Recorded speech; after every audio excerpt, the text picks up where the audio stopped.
8 horas, bom dia, seja muito bem-vindo ao Jornal Gente desta terça-feira, 18 de maio de 2021. Agradeço já a audiência de todos que estão conosco no Dial, nas redes sociais, no YouTube, no aplicativo Band Play, onde você quiser escutar, assistir, acompanhar a Rádio Bandeirantes. E hoje, queria começar o Jornal Gente falando sobre um assunto que não está exatamente na pauta, não é CPI, nada disso. Mas é uma revolução silenciosa que vem acontecendo e, como todas as revoluções silenciosas, ela acontece de uma forma mais lenta e acontece de uma forma menos barulhenta.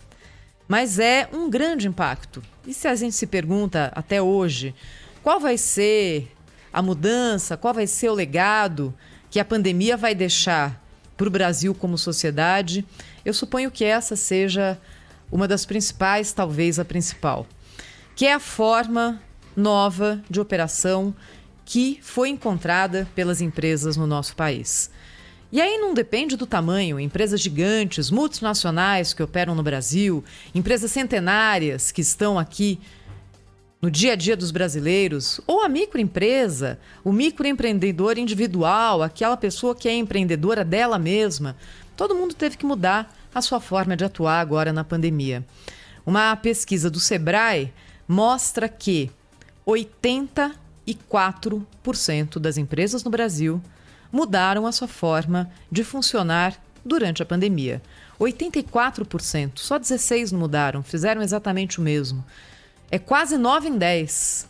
9 em cada 10 empresas mudaram a sua forma de operar. Isso significa muita coisa. A mudança de operação pode ser uma mudança de procedimento interno, pode ser uma mudança de foco, uma mudança de objetivo, uma mudança de expectativa, uma mudança de tamanho, tudo isso.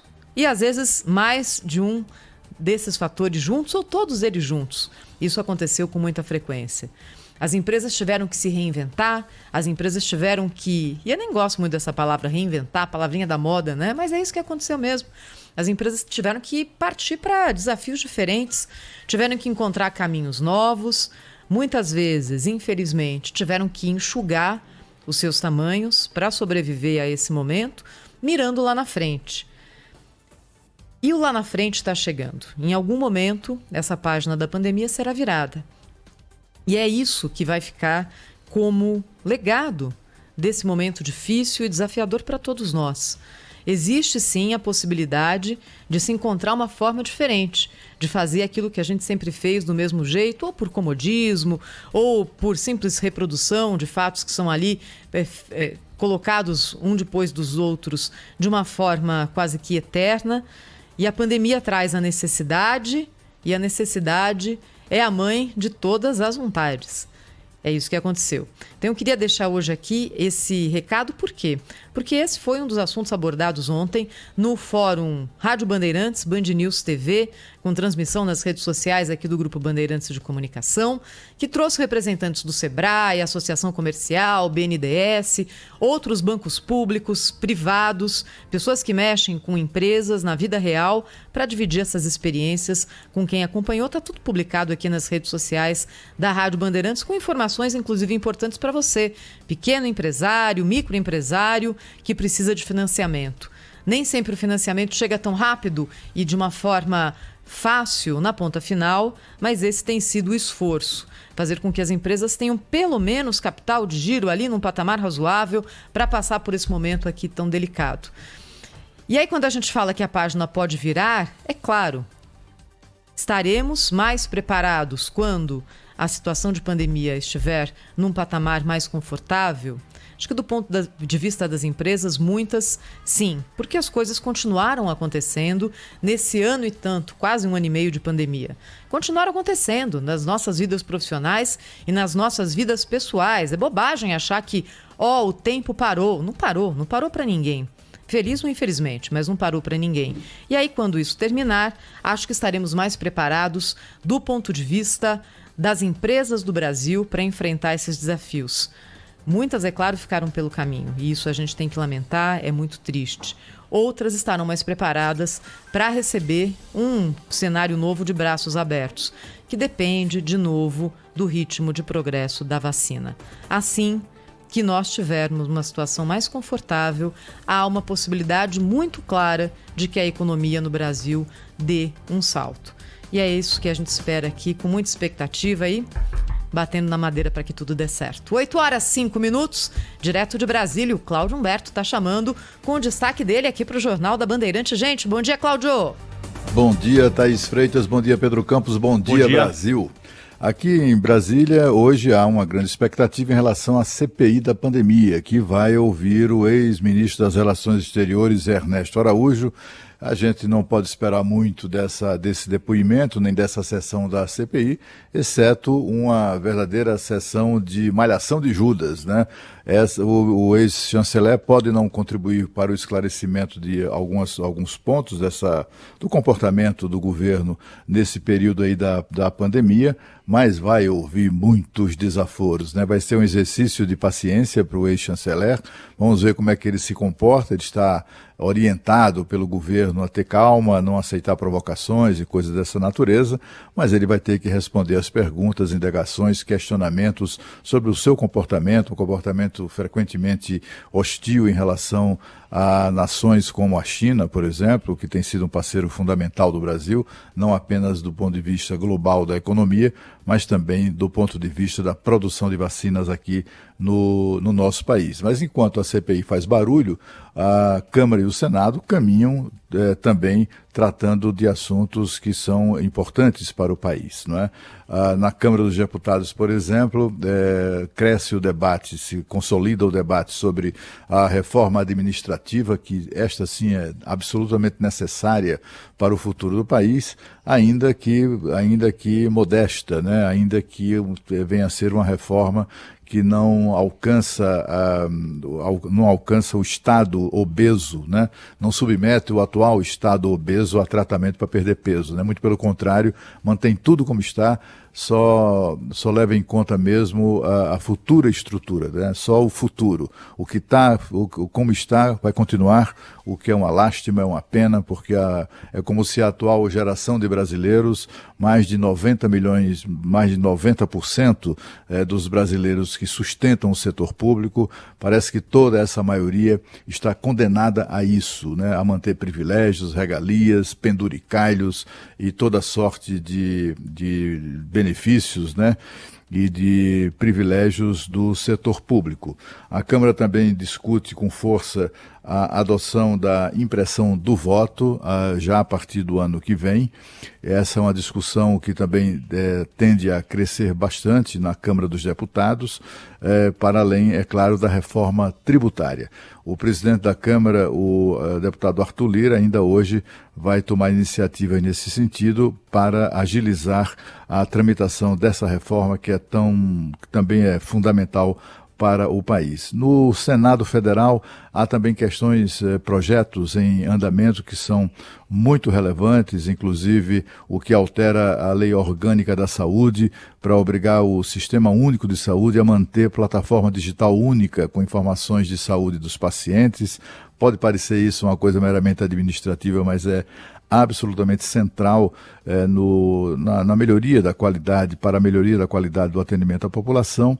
O Senado também trata dos debates sobre as novas regras de licenciamento ambiental, que também é uma exigência aí para esse novo momento do Brasil de crescimento da economia. Enfim, tem muita coisa para rolar esta semana. Vamos verificar se tudo o que vai acontecer atenderá às expectativas ou vai superá-las.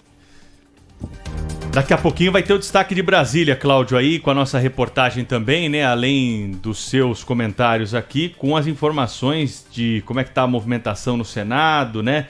E como nós estamos nos avizinhando de mais uma semana decisiva para essa CPI da pandemia. Bom, ouvinte da Rádio Bandeirantes, está preparado para participar no ar aí, aqui conosco do Jornal Gente? Vamos lá, vou dar uma chance para vocês acertarem qual é o desfecho do destaque que eu vou trazer aqui, Thaís e Cláudio. Férias de juízes e promotores e procuradores de justiça de 60 dias. Todos vocês sabem, né, que as excelências têm 60 dias para tirar no ano, né, enquanto tem gente que não tem nem emprego para conseguir tirar 30 de férias. E esse é um dos pontos principais da reforma administrativa, da reforma que quer se fazer no Estado. Se a gente não começar por aí, né, por aquilo que mais salta aos olhos, aquilo que mais incomoda, né, as pessoas, por onde é que nós vamos começar?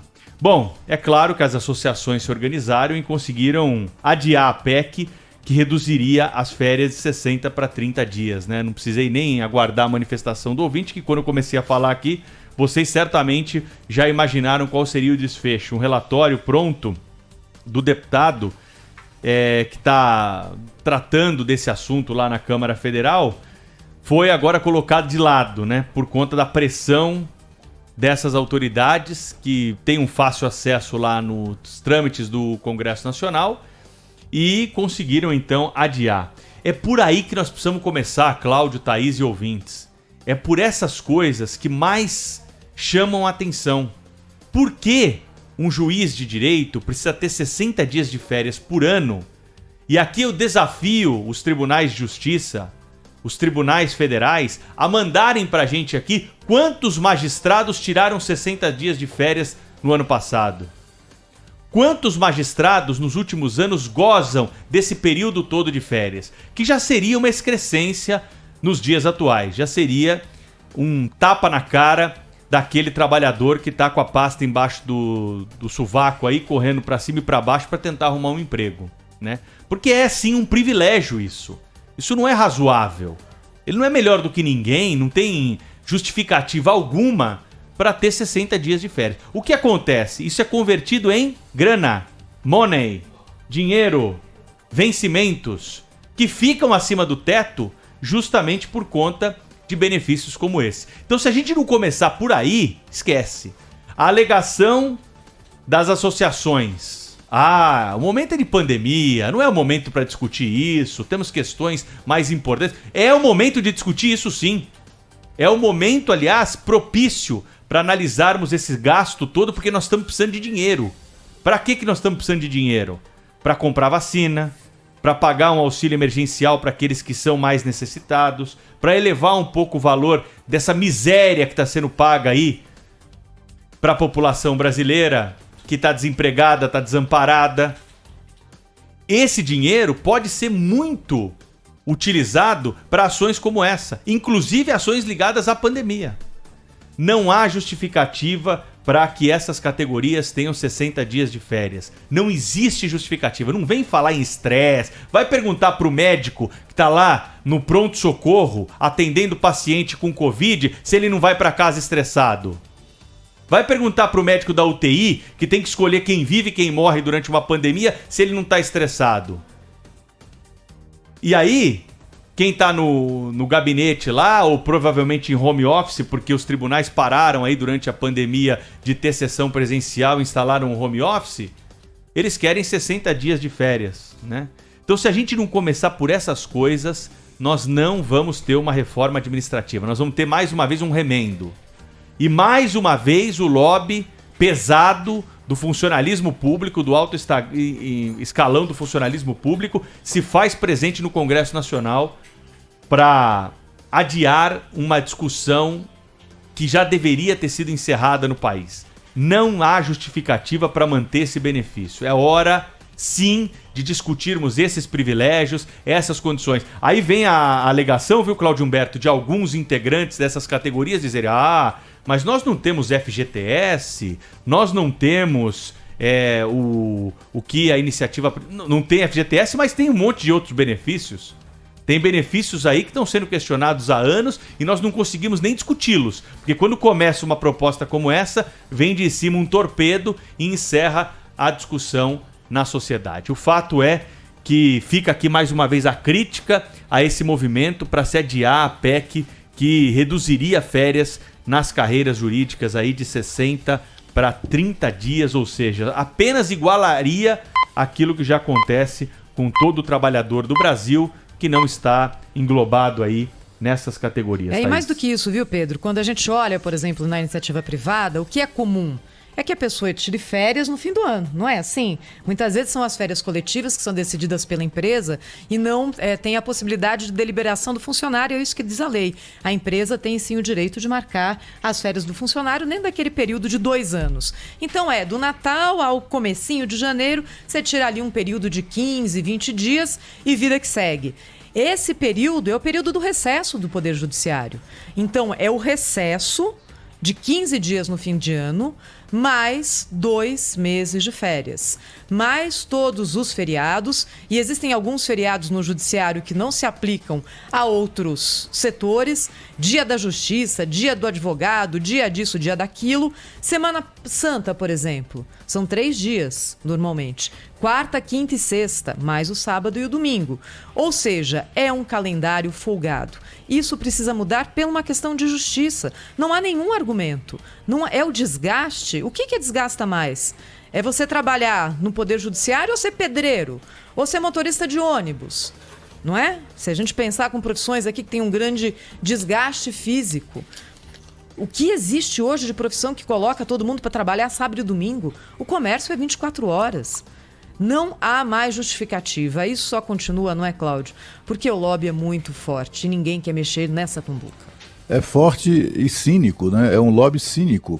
Eu fico muito espantado com as alegações dessas entidades. As entidades da magistratura são compostas por magistrados, gente que tem responsabilidades com a sua própria profissão, mas sobretudo com a verdade dos fatos, né?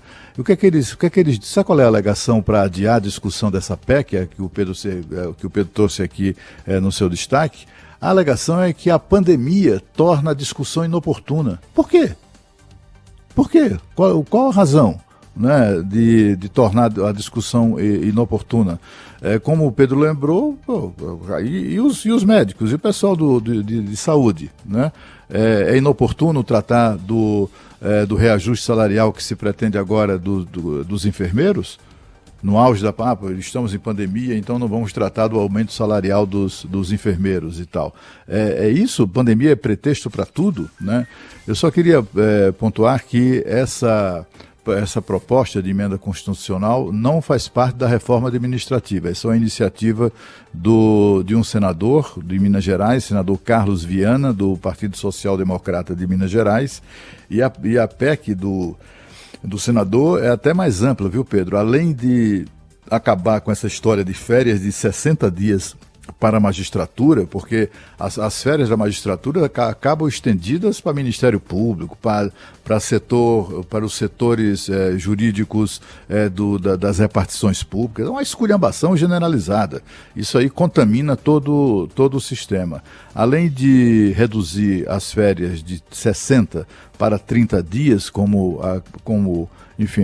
é o caso de todos os trabalhadores públicos e privados do país, também acaba com aquela história de aposentadoria compulsória.